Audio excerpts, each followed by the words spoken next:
Bhagavad Gita chapter number 2 श्लोक number 23।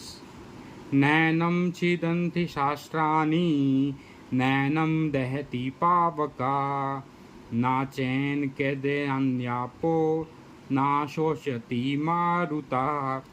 इसमें नैनम का बेसिकली मतलब है इस आत्मा को कभी नहीं, छिदंती मतलब खंड वंड कर सकते हैं, मतलब इस आत्मा को हम कभी भी खंड वंड नहीं कर सकते शास्त्राणी शास्त्रों से। ठीक है, इस आत्मा को कभी हम शास्त्रों से खंडित नहीं कर सकते। उसके बाद क्या रखा है, दहती पावकहा, ना जला सकते हैं इसको अग्नि से।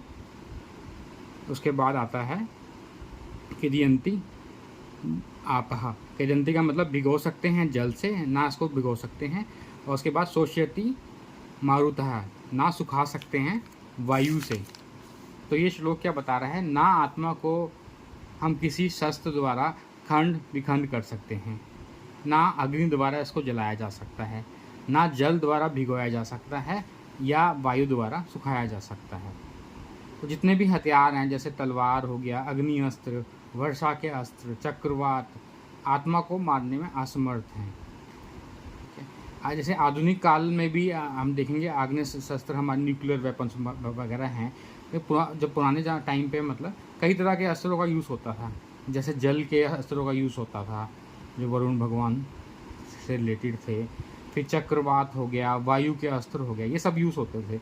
तो इसमें बता रखा है मतलब कि भले ही हमें इन अस्त्रों के बारे में पता ना हो कि अभी ये है कि नहीं, लेकिन जितने प्रकार भी अस्त्र होते थे पहले, किसी से भी आत्मा का हम संहार नहीं कर सकते। ठीक है, तो वराह पुराण में भी बता रखा है जो हमारा जो जीव है ना, जीव वो परमात्मा का भिन्न अंश बता रखा है। मतलब तो एक तरह से जो जीवात्मा है हमारा परमात्मा का भिन्न अंश है, और उसको किसी भी तरह से मतलब हम ख़त्म नहीं कर सकते। ठीक है, भगवत गीता के अनुसार भी क्या है, शाश्वत रूप है एक तरह से।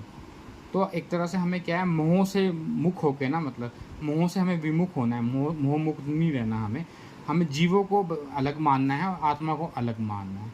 तो यही इसका अर्थ है। हरे कृष्णा।